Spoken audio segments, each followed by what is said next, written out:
Buen día, queridos hermanos. Me da mucho gusto saludarles y continuar esta mañana leyendo el Evangelio de Marcos, siguiendo a Jesús en el Evangelio de Marcos en esta bonita serie. Bueno, hoy vamos a leer una porción del el capítulo 9, de versículos 30 al versículo 37. Recordemos que este episodio se da luego de que Jesús baja del monte de la transfiguración y se encuentra con un muchacho que estaba poseído por un demonio. Así que luego de eso, el Señor camina por Galilea hasta Capernaum. Vamos a leer el pasaje para que nos ubiquemos. Busque ahí en su Biblia Marcos capítulo 9, versículos del 30 al 37. Dice así: habiendo salido de allí, caminaron por Galilea, y no querían que nadie lo supiese, porque enseñaba a sus discípulos. Y les decía: el Hijo del Hombre será entregado en manos de hombres, y le matarán. Pero después de muerto, resucitará al tercer día. Pero ellos no entendían esta palabra, y tenían miedo de preguntarle. Y llegó a Capernaum, y cuando estuvo en casa, les preguntó: ¿qué disputabais entre vosotros en el camino? Mas ellos callaron, porque en el camino habían disputado entre sí quién había de ser el mayor.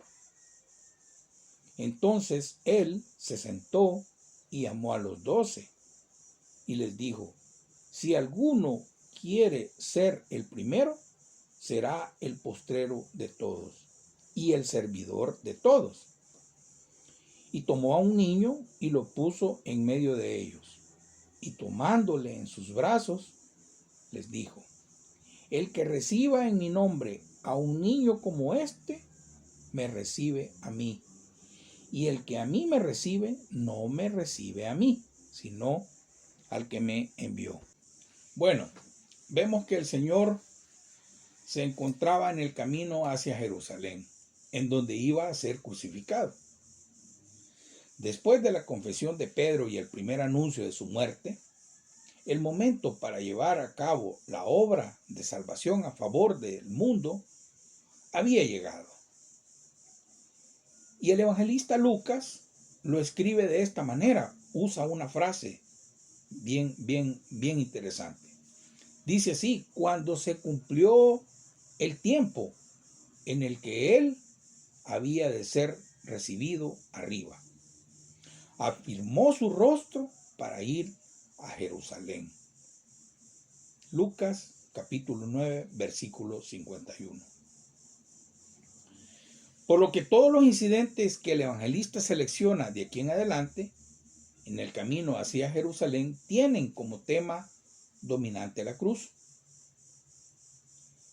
Y aunque Jesús caminaba hacia el lugar de su muerte, en la mente de los discípulos, este viaje a Jerusalén era esperado como el momento de la manifestación mesiánica de Jesús y la llegada gloriosa de su reino. Dice el texto que caminaron por Galilea, como evadiendo a la multitud, y no querían que nadie lo supiese porque enseñaba a sus discípulos. Interesante, él estaba concentrado en sus discípulos, trataba de enseñar y de pasar la mayor parte del tiempo con ellos. Intentaba pasar desapercibido, así que de aquí en adelante aprovecharía cualquier ocasión para seguir instruyendo a los discípulos sobre el hecho de la cruz y las lecciones que de ahí surgirían. Era importante porque después de su resurrección ellos mismos debían estar en condiciones de enseñar a otros. Entonces les dice: el Hijo del Hombre será entregado en manos de hombres, y le matarán y resucitará. Recordemos que esta era ya la segunda vez que Jesús hablaba a sus discípulos abiertamente acerca de su inminente muerte y resurrección. Pero ellos no entendieron lo que les decía, ni siquiera pensaban en eso. El Señor se muestra insistente enfrentándoles nuevamente con el hecho ineludible de la cruz. Luego vemos que al comparar este anuncio con el que está en Marcos en el capítulo 8, vemos que el Señor añade una frase. Dice que el Hijo del Hombre será entregado.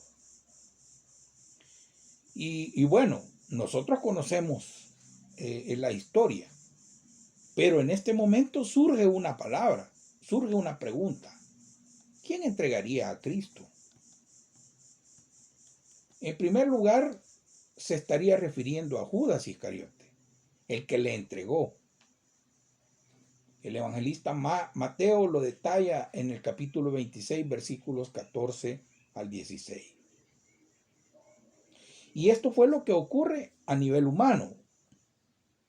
Pero desde otra perspectiva podríamos decir que fue Dios mismo quien entregó a su propio Hijo, de acuerdo a un plan divino trazado desde la eternidad. Allá en Romanos 8:32 encontramos esta palabra que dice que el que no escatimó ni a su propio Hijo, sino que lo entregó por todos nosotros, ¿cómo no nos dará también con él todas las cosas? Y en un discurso en Hechos capítulo 2, versículo 23, dice así: a este, entregado por el determinado consejo y anticipado conocimiento de Dios, prendisteis y matasteis por manos de inicuos, crucificándole. Ahora, los discípulos no entendían, ellos no entendían esta palabra y tenían miedo de preguntarle. No entendían cómo Jesús podía ser entregado en manos de hombres y de morir. Los discípulos habían llegado a estar acostumbrados a ver un poder sobre las fuerzas incontrolables de la naturaleza.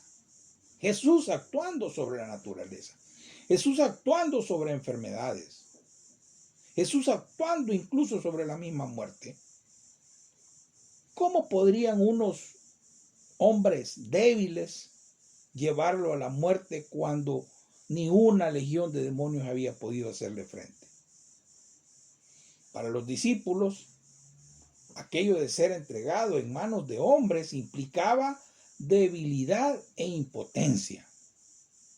Es como si les estuviera diciendo que iba a llegar un momento en el que sería incapaz de salvarse a sí mismo. No encajaba con lo que estaban acostumbrados a ver de Jesús, y mucho menos con el concepto que ellos tenían de cómo sería el Mesías. La cuestión fundamental es que imponer un reino en base a su poder absoluto nunca llegaría a cambiar el corazón del hombre. Ocurriría lo que está pasando en muchas dictaduras de hoy día, donde la gente se muestra sumisa por temor, pero de ninguna manera aman a su dictador. Ese no era el camino para reconciliar al hombre con Dios, ni para cambiar su rebelión en amor y devoción. El reino de Dios que Cristo había venido a instaurar en el corazón de los hombres no se podía basar en el poder, sino en el increíble amor de un Dios todopoderoso que es capaz de entregar a su propio Hijo para salvar a sus enemigos a fin de reconciliarlos con Él.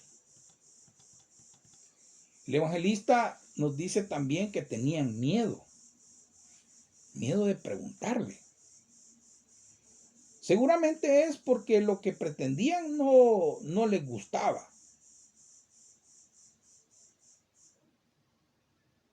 O porque no querían saber más de eso. Lo que entendían no les estaba, por lo menos lo que estaban escuchando no les agradaba. Así que nuestra mente así funciona. Rechazamos lo que no nos gusta y nuestra mente se cierra. Pero había sucedido algo más. Y el escritor dice que en el camino habían disputado entre sí quién sería el mayor. Después de un viaje, Jesús y sus discípulos llegan a Capernaum y entraron en casa, dice. A lo mejor la casa de Pedro, ¿no? Como de allí habían partido, había comenzado casi todo. Y dice que el Señor les preguntó por la discusión que habían mantenido entre ellos en el camino.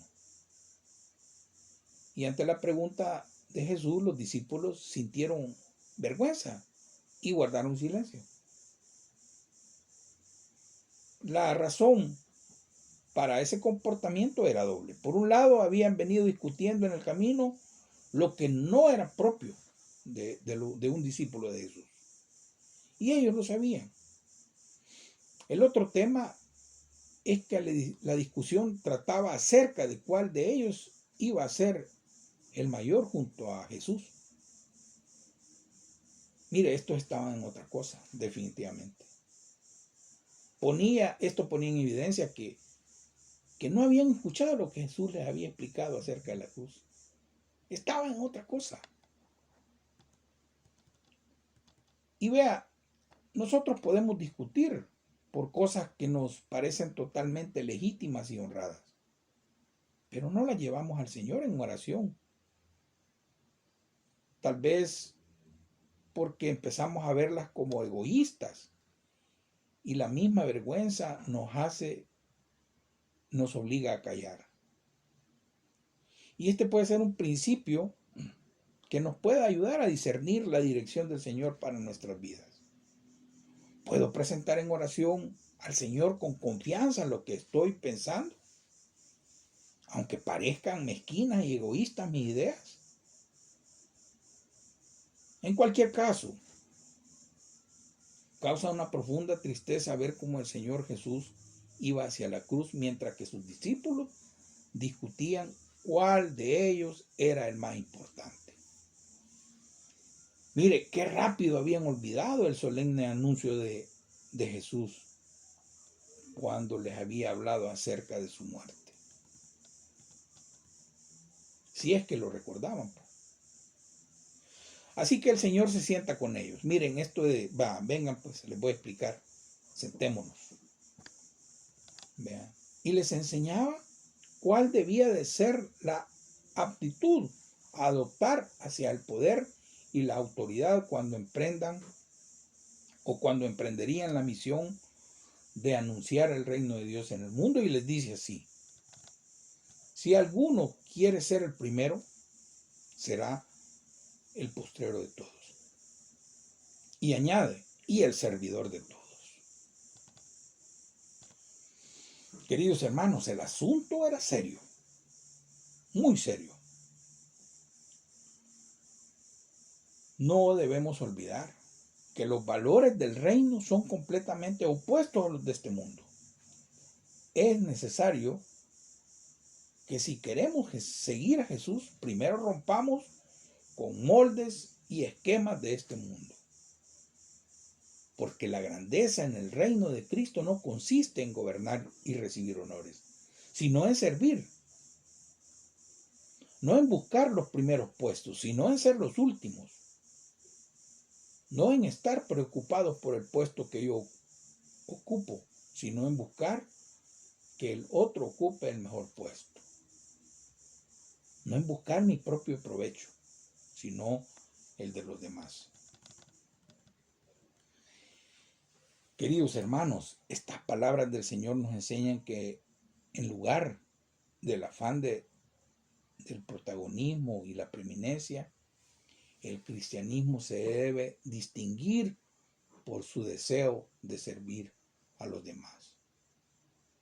Un principio que no solo es válido en el ámbito del reino, sino también en el mundo. Y muchos son recordados con admiración por esa disposición que tuvieron para servir a los demás y por sus aportaciones constructivas a la sociedad de ese tiempo. Como veremos más adelante en el capítulo 10, el Señor da un ejemplo supremo de lo que estaba enseñando por medio de su propia vida, haciendo que esta lección sea inolvidable. Porque el Hijo del Hombre no vino para ser servido, sino para servir y para dar su vida en rescate por muchos. Que el Señor le bendiga y que tenga una muy buena semana.